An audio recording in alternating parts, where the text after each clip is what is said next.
Bismillahirrahmanirrahim. Assalamualaikum warahmatullahi wabarakatuh.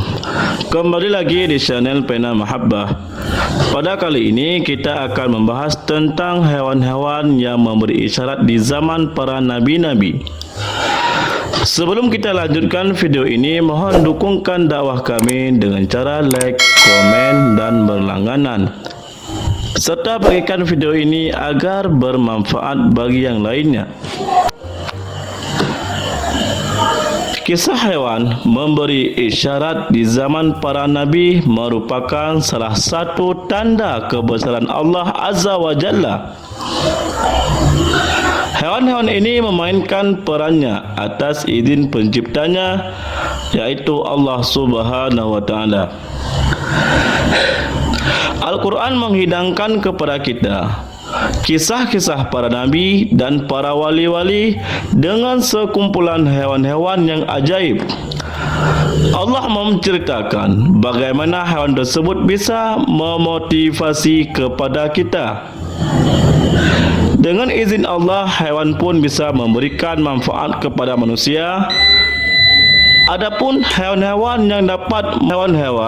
yang dapat memotivasi kepada kita adalah sebagai berikut. Salah satunya yaitu yang pertama, burung gagak. Burung gagak bersama putra Nabi Adam alaihissalam, yaitu Qabil. Dalam peristiwa Qabil membunuh Habil dan menyembunyikan mayat adiknya, ditunjukkan oleh burung gagak kepadanya. Burung gagak mengajarkan Qabil bagaimana cara memperlakukan jenazah saudaranya. Yang kedua, sapi betina ataupun lembu betina bersama Bani Israel dan Nabi Musa alaihissalam yang dipilih untuk disembelih membongkar pembunuhan misteri. Akhirnya dibuktikan bahwa pembunuhan itu dilakukan oleh anak saudaranya sendiri yang melakukan aduan tentang pembunuhan ayah saudaranya. Yang ketiga yaitu serigala. Serigala di zaman Nabi Yusuf alaihissalam yang dituduh oleh saudara-saudaranya merobek-robek pakaian dan memangsa Nabi Yusuf. Tetapi kemudian terbukti bahawa kepekaan ayah mereka Nabi Yakub menyimpulkan bahawa perbuatan itu adalah komplotan jahat mereka kepada adik mereka sendiri, yaitu Nabi Yusuf. Yang keempat, burung hudhud.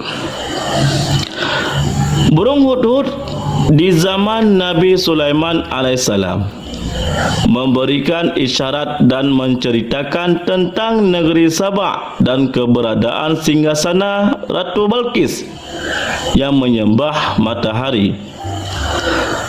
Sedangkan yang kelima, burung ababil. Burung-burung ababil yang ditugaskan menghancurkan tentara bergajah Abrahah saat hendak menyerang Kaabah. Saat itu gajah-gajah itu terpaku ketakutan, tidak mau bergerak lantaran takut kepada Allah Subhanahu wa Ta'ala.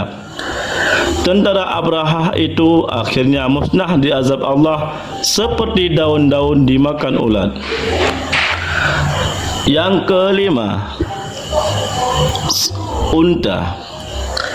Di zaman Nabi Muhammad SAW, seekor unta berlari dan meloncat menuju hadapan Rasulullah SAW dan hampir menabrak tubuh Rasulullah SAW.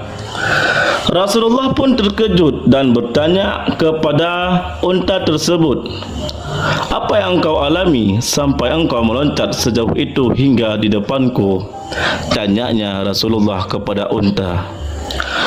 Lalu unta itu ketakutan dan berkata, "Ya Rasulullah, aku minta perlindungan darimu." Ketika itu, unta itu lari ketakutan karena melihat seorang Arab membawa pedang yang sangat tajam hendak memotongnya.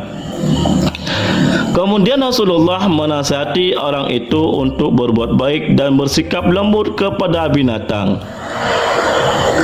Masih banyak lagi kisah-kisah hewan yang diceritakan Allah dalam Al-Quran dan hadis-hadis sejak 15 abad yang lalu.